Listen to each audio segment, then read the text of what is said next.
Iniimbestigahan na raw ngayon ng Philippine National Police ang bakbakan kamakailan sa pagitan ng Moro National Liberation Front at Abu Sayyaf sa Sulu. Naganap ang bakbakan sa gitna ng umiiral na gun ban.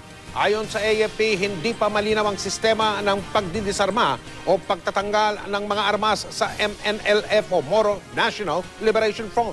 Nakatutok si Rafi Tima. Ngayong panahon ng eleksyon, lalo umanong naghigpit ang PNP laban sa mga lumalabag sa election gun ban. Sa ngayon, mahigit 800 katao na umano ang kanilang naaresto.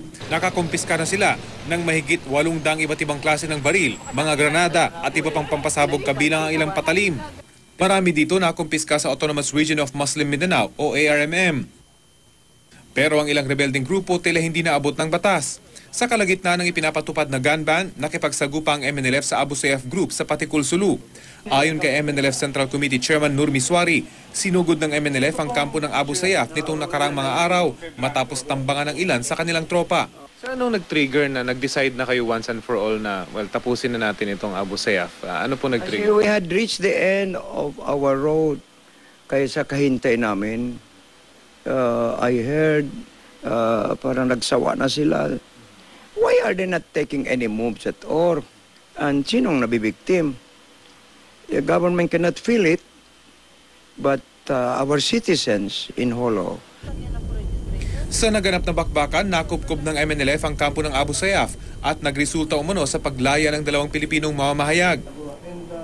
Ayon sa PNP, sakop naman ang gun ban ng MNLF. Iniimbestigahan ng araw nila ang nangyaring pagsugod ng armadong tropa ng MNLF sa kuta ng Abu Sayyaf. Pero aminadong hindi sila maka-aksyon laban sa mga membro ng MNLF na may tangang mga baril kapag sila ay nasa loob ng kanilang mga kampo. They have to abide along with yung lahat.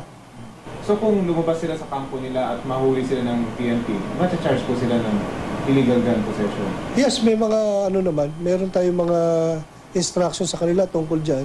Hindi sila exempted. Sabi ng AFP, hindi pa ayos ang sistema ng didisarma sa grupo. Hanggang ngayon kasi, pinag-uusapan pa sa Tripartite Committee ng MNLF at Gobyerno ng Pilipinas ang disarmament at demobilization ng puwersa militar ng dating rebelding grupo sa ilalim ng peace agreement na nilagdaan noon pang 1996. Inamin naman ng Office of the Presidential Advisor on the Peace Process o OPAP na hindi nakadetalye sa 1996 Final Peace Agreement sa pagitan ng MNLF at pamahalaan kung ano ang gagawin sa armas ng dating rebelding grupo. Gayunpaman, may mga pag-uusap na umano kung paano gawing isang malakas pero hindi armadong grupo ang MNLF. Pero ayon kay Miswari, hindi naman sila lumalabas ng kampo. Sabi pa ni Miswari, hindi nila isusuko ang kanilang mga baril lalo pat tila hindi umano nagagampanan ng pamahalaan ang kanilang trabaho sa pagpapanatili ng katahimikan.